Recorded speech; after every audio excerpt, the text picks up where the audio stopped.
All right, today we are jumping into an expert's blueprint for building an Amazon EKS cluster that's actually ready for production, from the ground up. If you've ever wondered what it really takes to go beyond just the basics, this one's for you. Okay, let's get into it. So, here's the thing. Anyone can click a few buttons or run a script and spin up a default EKS cluster in, minutes.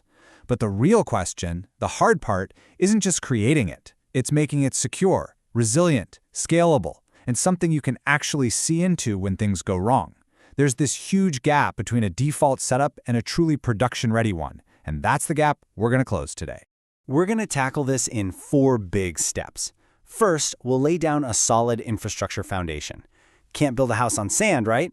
Then we'll add the intelligence, the core platform tools.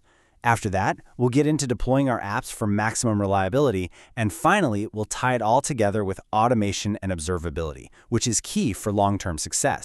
Okay, let's start at the very bottom of the stack. Because, look, without a rock-solid infrastructure foundation, even the most beautifully written application is eventually going to crumble under pressure.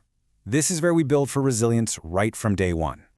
The build order here is super logical, and honestly, the only way to do this for real is with infrastructure as code, so think Terraform. First, you lay out the network, your virtual private cloud, or VPC. Then you place the EKS cluster control plane inside of it. And finally, you add the managed node groups. The actual servers where your applications are going to run. Now, what's really important here is the design philosophy. We're not just building a network, we're building a fortress. We're spreading it across multiple availability zones, so if one whole data center goes down, we're still up. Our worker nodes, they're tucked away safely in private subnets, shielded from the public internet. All the incoming traffic is handled by things like load balancers in the public subnets. And for getting traffic out, using VPC endpoints is a total pro move. It keeps traffic on the AWS network, which is way more secure and reliable.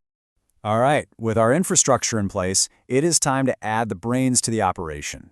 This is where we install all those essential controllers and services that turn our bare-bones cluster into a powerful, automated platform that's ready for some real workloads. So let's talk about one of the most crucial parts of security. How do our pods talk to other AWS services, like an S3 bucket or a database? The modern, and really the only secure way to do this, is with something called IRSA. Instead of hard-coding secret keys, which is a huge, huge security risk, IRSA lets our pods assume an IAM role and get temporary, short-lived credentials. And this just lays it out perfectly. On the one hand, you have the old way, static keys that, if they get leaked, give an attacker the keys to the kingdom for a long, long time. On the other hand, you have IRSA. The credentials expire super quickly, which dramatically shrinks your security risk. It's all about following that principle of least privilege, and IRSA is how you do it right in EKS. Okay, so beyond security, we need a few key tools to make our cluster actually functional. The AWS Load Balancer controller, that's what automatically creates load balancers for us. Carpenter is an absolute game changer for scaling our nodes up and down. Metric Server provides the data needed for our pods to scale. And the External Secrets controller, well, that's our key to managing sensitive data the right way. This is a mantra you should tattoo on your brain. We never, ever commit secrets like database passwords or API keys into Git. Just don't do it. Instead, we store them where they belong, in a secure vault like AWS Secrets Manager. Then, we use that external secrets controller to safely pull them into our cluster only when they're needed. Okay, let's move up to the application layer. We've got a solid platform, so now what? How do we deploy our apps on it so they stay up and running even when things inevitably go wrong? This is all about designing for high availability. Think of this table as your production readiness checklist. Multiple replicas, that's just the baseline. Probes are absolutely critical. They're how Kubernetes knows if your app has crashed or is just starting up slowly. A pod disruption budget is like an insurance policy for cluster upgrades, making sure you don't take down too many pods at once. And pod anti-affinity, that's how you make sure a single server failure doesn't take out your entire application. Now, this might seem like a small detail, but it is so important for the overall stability of your cluster.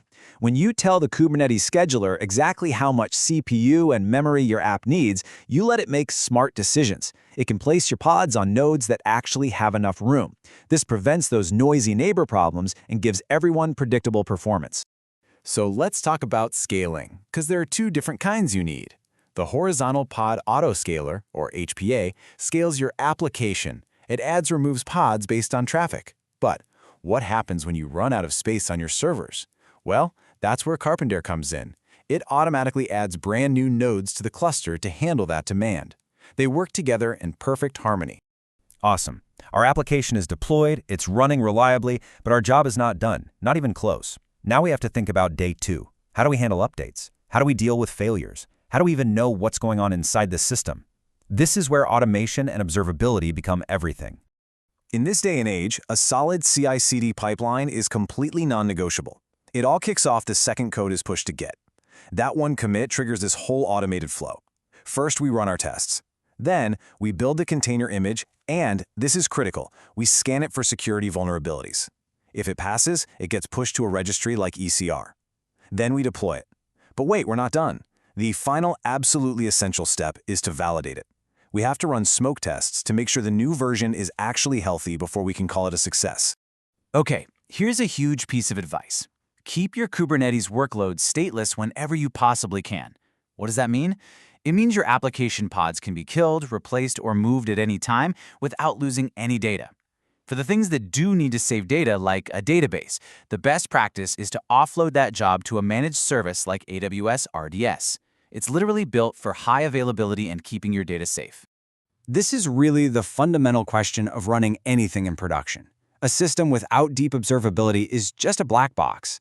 And when, not if, but when, something breaks in the middle of the night, you absolutely need the right data at your fingertips to figure out what's wrong and fix it fast.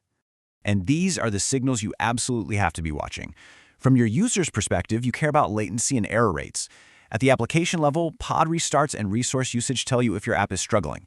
At the infrastructure level, you got to watch your nodes. And finally, tracking auto-scaling events tells you if your system is actually responding to load the way you designed it to. And this quote just wraps it all up perfectly. It connects every single dot we've just talked about, from the infrastructure with Terraform and Multi-AZ, to the reliable app features like probes and replicas, all the way to the day 2 stuff like observability and managed databases. That right there, that's the complete picture. So there you have it. We've laid out the entire blueprint for a production-ready EKS cluster, a resilient foundation, an intelligent platform, reliable application patterns, and solid automation. The only question left is, what amazing application are you going to build and run on top of it? Thanks for joining me for this breakdown.